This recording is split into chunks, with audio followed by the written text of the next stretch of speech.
돈키호테가 전하는 삶의 테크닉. 오늘은 대출 상환의 부담을 덜고 다시 경제활동을 시작할 수 있도록 돕는 새 출발 기금에 대해 이야기 나눠보겠습니다. 키워드 초대석. 요즘 같은 고물가, 고금리 시대에 경제적인 어려움을 겪는 소상공인과 자영업자분들 많으신데요. 이들의 채무 조정에 도움을 줄 수 있는 새 출발 기금 최근 개선이 됐다고 하거든요. 오늘 이 이야기 나눠보도록 하겠습니다. 신용회복위원회 수원지부 박진희 수석심사역, 김나리 선임심사역 모셨습니다. 안녕하세요. 안녕하세요. 네, 한 달 만에 뵙습니다. 네, 처음 시작할 땐 항상 이렇게 안녕하세요 이렇게 시작하시고 나중에는 그래서 이렇게 돼서 이렇게 하실 거죠? 네. 자, 그럼 오늘 본격적인 이야기 나눠보도록 하겠습니다. 자, 첫 번째 키워드입니다. 새 출발 기금 제도. 자, 저희가 예전에 한번 소개를 해드린 적이 있었는데요. 새 출발 기금 제도가 뭔지 다시 한번 좀 들어볼까요? 네, 박진희 수석님. 네. 새 출발 기금은 소상공인과 자영업자 전용 채무 조정 제도입니다. 네. 2020년 4월부터 2024년 6월에 사업을 한 이력이 있는 분들은 새 출발 기금을 접수를 할 수 있는데요. 네. 해당 사업자가 현재 폐업했거나 휴업 상태여도 접수가 가능합니다. 코로나 시기에 사업자금 목적으로 대출을 받으신 분들이 많으실 텐데요. 그렇죠. 지역 신용보증재단이나 신용보증기금, 기술보증기금 등을 통해 대출을 받으신 분들, 또 주택을 담보로 후순위로 받으신 담보대출이 있는 분들도 모두 채무 조정이 가능합니다. 일반 은행이나 카드사에서 받은 대출만 있으셔도 해당 시기에 사업을 하셨다면 새 출발 기금을 통해 도움을 받으실 수 있고요. 새 출발 기금을 접수하시면 그 연체 일수에 따라 지원 대상을 부실 차주와 부실 우려 차주로 나누어서 최장 10년간 원금 상환 혹은 원리금 상환을 할 수 있도록 지원해 드립니다. 네. 다만 소상공인시장진흥공단의 소상공인 정책자금 융자 제외 대상 업종, 예를 들면 부동산 임대 및 매매업, 도박기계 및 사행성 오락기구 제조업, 법무 컨설팅, 회계, 세무, 의료 등 전문 직종이나 보험 설계사 등에 해당하는 경우에는 코로나 피해와 무관하다고 보고 새 출발 기금 지원이 제한되는 점 참고 부탁드립니다. 네. 자, 정리를 해드리면 주택담보나 은행, 카드사 대출, 그리고 보증대출 모두 채무 조정이 가능하다라는 거. 그리고 연체 일수에 따라서 최장 10년 동안 원금 상환 혹은 원리금 상환이 가능하도록 지원을 해준다는 거. 그리고 새 출발 기금 지원이 제한되는 업종도 있다라는 점을 알아두셔야겠고요. 자, 그럼 두 번째 키워드도 한번 알아보겠습니다. 새 출발 기금 개선. 최근에 새 출발 기금이 새롭게 개선이 됐다라는 소식이 들려옵니다. 구체적으로 어떤 점이 달라졌나요? 네, 9월 12일부터 제도가 개선되었는데요. 네. 기존에는 2020년 4월부터 2023년 11월까지 사업을 한 분들만 새 출발 기금 대상에 해당되었지만 네. 이제 2024년 6월까지 사업을 한 분들로 대상이 확대되었습니다. 그리고 2026년까지 그 신청 기한이 연장되었습니다. 이전에는 6개월 이내에 발생한 신규 채무는 새 출발 기금에서 조정이 불가했는데요. 네. 이제 6개월 이내 발생한 신규 채무도 조정이 가능하도록 개선되었습니다. 하지만 최근 6개월 이내에 발생한 채무 잔액이 총 채무 잔액의 30% 미만이어야만 접수가 가능합니다. 네. 그리고 2022년 8월 29일 이후 취급한 중저신용자 특례보증, 브릿지 보증 대출은 새 출발 기금 조정에서 제외되었었는데 해당 대출도 모두 포함되는 것으로 변경이 되었습니다. 그러면 기존 신청자들도 달라지는 부분이 있나요? 네, 만약 9월 12일 이전에 접수하신 분이고 6개월 이내에 발생한 대출로 채무 조정에서 제외되었거나 중저신용자 특례보증 혹은 브릿지 보증으로 제외된 채무가 있는 경우라면 수정 조정을 통해 추가로 신청을 해보실 수 있습니다. 일단은 대상이 확대가 됐고 신청 기한도 연장이 됐고 채무의 규모도 개선이 좀 많이 된 상황이니까 기존에 접수를 하셨던 분들이라고 하더라도 좀 규모가 확대되고 이런 좋은 면들이 있으니까 다시 한번 알아보시면 더 확대된 걸로 혜택을 받으실 수가 있다라는 거 알아두시면 좋을 것 같습니다. 자, 그리고 앞서 연체 일수에 따라서 지원 대상을 부실차주와 부실우려차주 이렇게 나눠가지고 최장 10년 동안 원금 상환 혹은 원리금 상환을 할 수 있도록 지원한다. 이렇게 했는데 뭐가 다른 건가요? 네, 먼저 차주란 대출을 빌린 사람을 말하는데요. 부실차주란 금융회사의 대출을 90일 이상 장기 연체 중인 차주를 말합니다. 또 부실우려차주는 금융회사의 대출을 89일 이하 단기 연체 중인 차주를 의미하고요. 네. 부실차주와 부실우려차주는 접수하는 기관이 다르고 조정되는 내용도 차이가 있습니다. 장기 연체 중인 부실차주는 새출발기금에 직접 접수를 해서 이자 없이 원금을 나눠내거나 원금을 감면받고 분할해서 상환합니다. 그리고 단기 연체 중인 부실우려차주는 저희 신용회복위원회에 접수를 하고 네. 이자율을 낮춰서 원리금을 상환하도록 조정해드립니다. 일단 이자를 내고 안 내고의 차이가 가장 크다라고 보이긴 하는데요. 자, 그럼 세 번째 키워드입니다. 채무 조정 방식. 자, 새출발 기금, 방금 박진희 수석께서 말씀 주신 것처럼 소상공인과 자영업자 전용 채무조정 제도라고 할 수 있는 이 새출발 기금, 먼저 90일 이상의 장기 연체자에 해당되는 부실차주는 채무조정이 어떤 식으로 이루어지나요? 김나리 선임님. 네. 90일 이상 장기 연체 중인 부실차주의 경우 새출발 기금에서 채권을 매입해서 채무 조정을 지원해 드립니다. 기본적으로 새출발 기금 협약에 가입한 금융회사가 보유한 대출에 대해 지원이 가능한데요. 네. 신용대출 중 보유 재산가액을 초과하는 순부채에 대해서 엄격한 심사를 거쳐 60에서 80% 사이로 원금을 감면받아 볼 수 있습니다.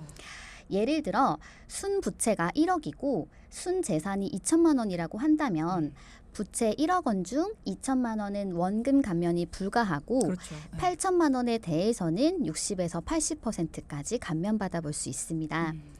그렇게 해서 나온 조정 후 금액을 최장 10년간 분할해서 상환해 볼 수 있으며 희망하시면 조정 최장 1년간의 거치 기간을 가져보실 수도 있습니다. 안 갚고 일단 기다려보는 중지 기간인 거네요. 네, 맞습니다. 네.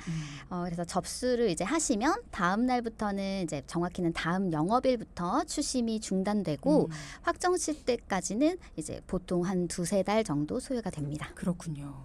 그러니까 부실차주, 장기 연체자에 해당되는 부실차주의 경우에는 원금 감면이 가능한데 내가 순자산이 잡힌다면 순자산을 뺀 나머지 원금에 대해서 60에서 80%까지 감면이 되고 이걸 이제 10년 동안 분할해서 상환도 가능하다. 네. 네. 자, 그러면 단기 연체자에 해당하는 부실 우려차주는 어떤 식으로 채무가 조정이 되나요?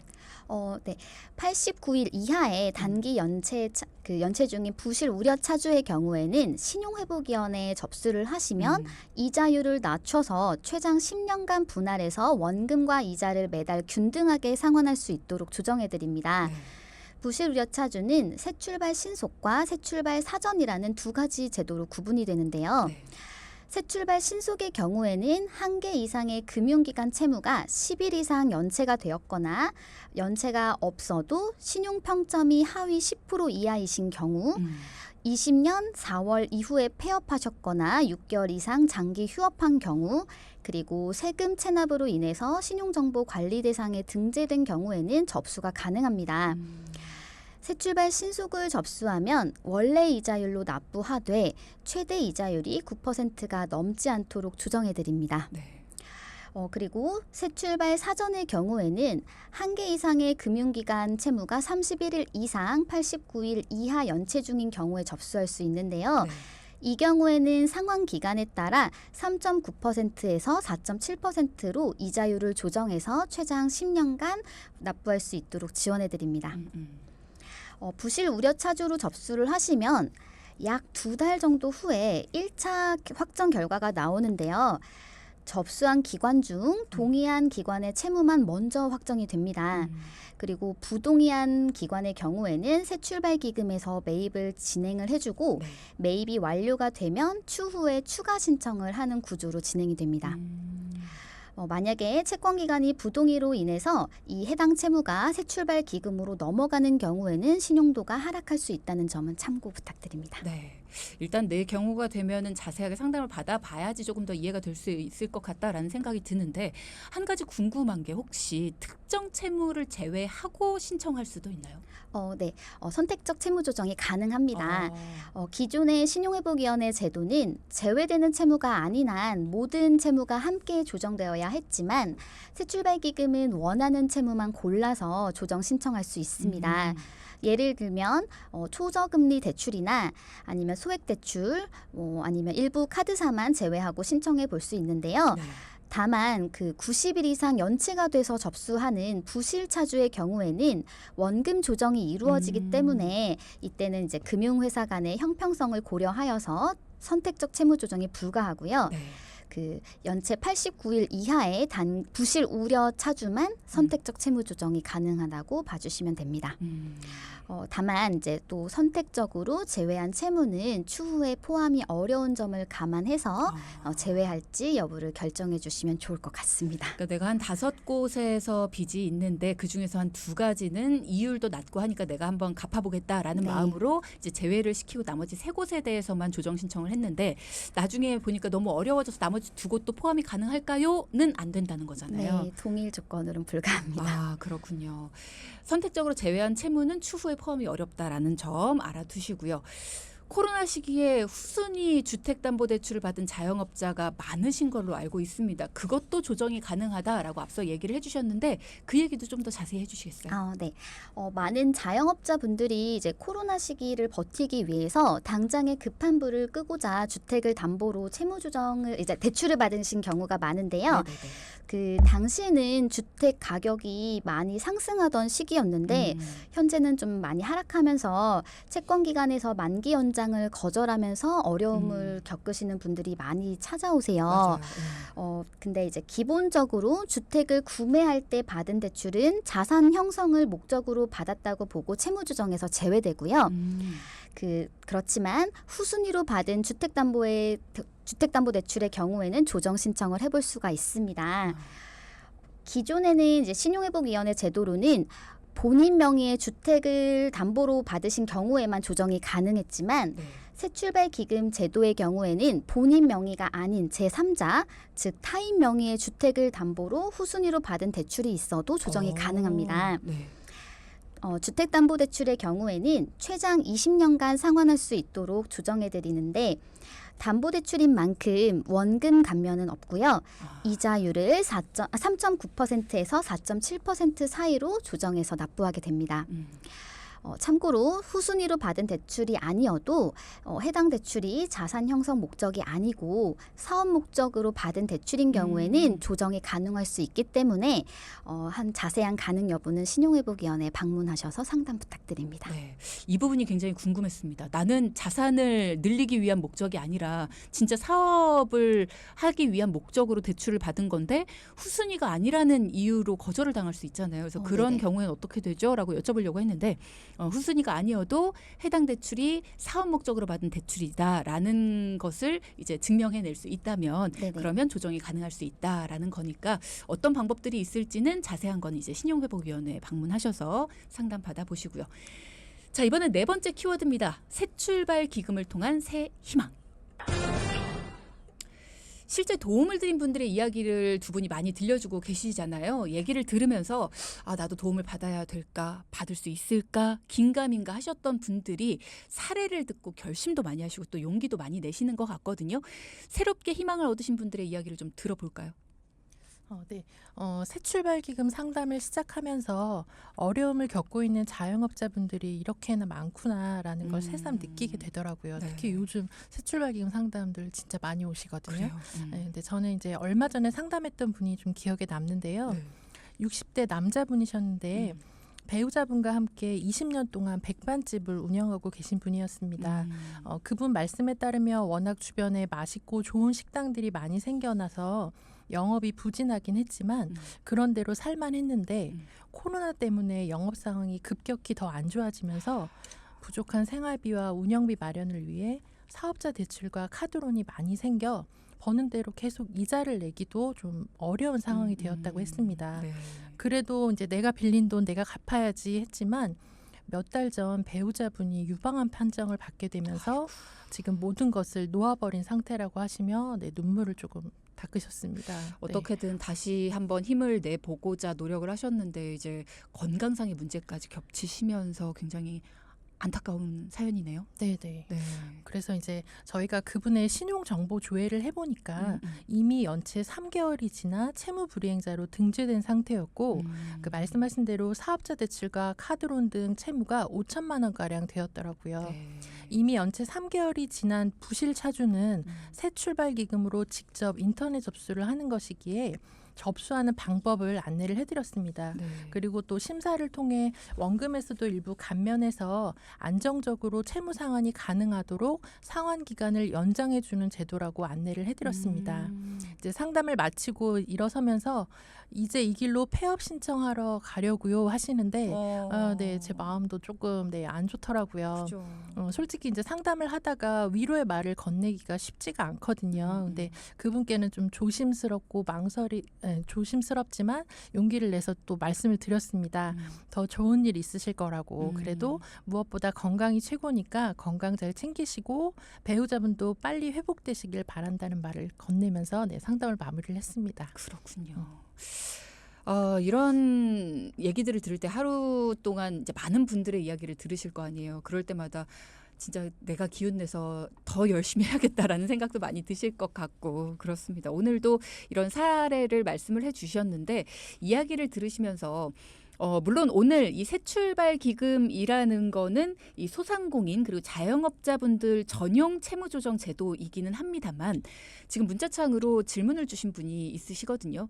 저도 다시금 새출발을 하고 싶은데요. 청약 담보대출을 받으려다가 이자와 함께 갚을 능력이 안 돼서 해지를 했는데 지금 교통사고가 나서 많이 다친 상태입니다. 병치료를 다 할 때까지 돈을 다 쓸 것 같은데 퇴원하고 나서 앞으로의 삶이 많이 걱정이 돼서요.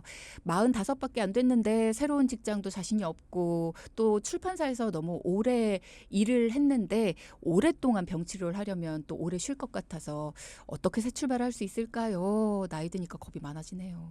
라는 말씀 주셨거든요. 이분 같은 경우에 어떻게 해야 될까요? 도움받으실 수 있는 게 있는지. 일단 대출금이 이제 갚기가 어려워지시면 일단 연체가 되기 전이어도 이제 혹시 이 채무를 조금 지금 납부하는 금액보다는 좀 낮춰서 장기간 분할해서 납부할 수 있는지 신용회복위원회에 일단 상담을 한번 받으시면 좋을 것 같아요. 네네. 아무래도 이제 대출금을 갚기가 버거우실 텐데 걔를 조금 한 달에 내는 금액을 낮추게 되면 좀 더 안정적으로 상환하실 수도 있을 수 있잖아요. 그래서 일단 그렇게 해보셔야 될 것 같고 또 이제 당장에 소득이 없으셔서 좀 그런 부분이 어려우신다고 한다면 그 혹시 당장은 안 되실 수 있겠지만 행정복지센터 이제 주민센터에 가셔서 혹시 조금 지원받을 수 있는 그런 복지제도는 없는지도 그렇죠. 확인을 해보시면 좋을 것 같습니다. 지금 새출발 기금이 사업자금으로 소상공인분들이나 자영업자분들이 이제 빚을 지게 됐을 때 그 빚이 너무 감당이 안 될 때 받을 수 있는 지원 제도인 거잖아요. 네네. 그러면 혹시라도 내가 사업을 위해서 대출을 받았는데 이분처럼 이렇게 갑작스러운 사고나 갑작스럽게 병을 얻게 돼서 내가 사업 자금으로 쓰질 못하고 병치료 건강을 위해서 그 돈을 썼어요. 네네네. 그래도 그 돈은 나중에 이렇게 지원받을 수 있나요? 일단은 사업자가 있는지 여부 그리고 그 사업자가 해당 기간에 이제 그 사업자를 내셨는지 이런 것들을 일단 봐야 될 것 같고요. 네.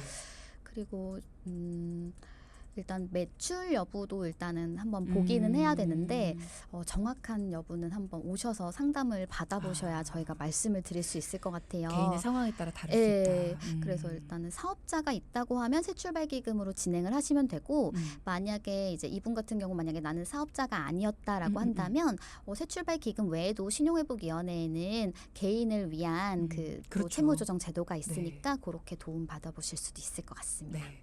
저희가 신용회복위원회 신용회복위원회 수원지부 두 분과 함께 이렇게 채무 조정과 관련된 거 개인 혹은 뭐 이렇게 사업자분들, 소상공인분들 도움받으실 수 있는 여러 가지 제도에 대해서 쭉 정리를 해드리고 있거든요. 그러니까 지금까지 했던 방송들 다시 보기를 통해서 찾아보셔도 좋고요. 혹은 나도 지금 혹시 힘든데 오늘 얘기 나눴던 소상공인이나 자영업자는 아니다라고 한다면 또 다른 지원책을 통해서 나도 도움을 받을 수 있을 수 있잖아요. 그러니까 여러분도 꼭 도움 요청을 일단 해보시면 여러 가지 방안을 두 분이 마련해 주실 거예요. 자, 오늘의 마지막 키워드도 알아보겠습니다. 새출발 기금 신청 방법은? 자, 신청을 희망하시는 분들 어디로 연락을 하면 될까요? 직접 방문해서 상담 받으실 수도 있는지도 궁금하고요. 네, 90일 이상 장기 연체자인 부실차주는 새출발기금에 직접 신청을 하고 89일 이하의 단기 연체자인 부실 우려차주는 신용회복위원회에서 접수하시면 됩니다. 참고로 부실차주로 접수를 하시려면 장기 연체 정보가 등재되어 있어야 하는데요. 보통 90일 이상 연체가 되면 7영업일 이내에 장기 연체 정보가 등재되는데요. 혹시라도 장기 연체 정보가 등재되기 전에 접수를 하시면 대상자가 아니라고 뜨게 되고 그렇죠. 그 이후에 재접수를 하시려면 원장 초기화라는 절차를 거치셔야 되기 때문에 확실하다고 생각되는 시점에 접수를 하시는 것을 권유드립니다. 네. 이 새출발기금 상담을 원하시면 연체가 90일 넘으신 분들은 새출발기금 고객센터 1660-1378로 전화를 주시고요. 연체가 없거나 89일 이하이신 분들은 신용회복위원회 고객센터 1600-5500으로 연락을 주시면 됩니다. 그럼 직접 방문 상담도 가능한 거예요? 네, 신용회복위원회 당연히 이제 방문해서 상담을 하실 수 있고요. 이 새출발기금은 대부분 이제 인터넷 접수를 하시게 되는데 혹시 하시기가 어려우신 분들은 고객센터로 전화하셔서 가까운 지점 방문을 해서 좀 안내를 받으실 수도 있습니다. 아, 새출발 기금이라고 치면은 이 지점이 나오나요? 그 전용 콜센터로 전화를 하셔서 그 예약을 잡으시는 게 좋을 것 같아요. 안내를 받으시는 게. 그렇군요. 네. 가까운 지점 어디가 있는지 네. 이런 것들도 안내 받으시고 또 예약을 미리 잡고 상담 예약을 받고 이렇게 방문하시면 좋을 것 같다. 그리고 다시 한번 번호 알려드리면 연체가 90일 넘으신 분들 새출발 기금 고객센터죠. 1660-1378번 그리고 그보다는 단기 89일 이하이시거나 연체가 없는 분들 같은 경우에는 신용회복위원회 고객센터 1600-5500 이쪽으로 연락 주시면 되겠습니다. 자, 그럼 끝으로 새출발 기금 신청을 원하시거나 도움이 필요한 분들에게 하고 싶은 이야기 있으실까요? 네. 이렇게 신용회복위원회에 대한 이야기를 할 수 있는 지금이 되게 소중한 시간이라는 생각이 들더라고요. 네. 저희의 이야기를 들으시고 세무 문제로 어려움을 겪고 계신 분들이 조금이나마 도움이 되셨으면 좋겠습니다. 많은 도움이 되고 있습니다. 네. 네.